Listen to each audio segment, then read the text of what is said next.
Napuno na. Maganda to. Hindi, that's it. I mean, Ate, tama na yan, tama na. Dini, I think we got enough. Nag-enjoy siya ng whiskey. Tama na po, tama na. Salamat. Baba ka na, ate, please. Tama na. Green apples. Do. Naging pula na. Mahulugan kayo ng ano.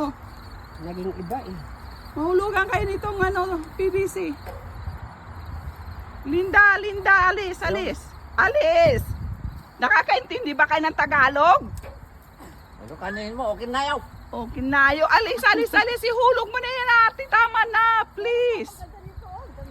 Ang kulit. Akala ko tapos na. Halika na. Yung pula. Yung pulang gusto niya doon eh. Ay baka mapunta sa kabila yan. Yung pula doon sa taas.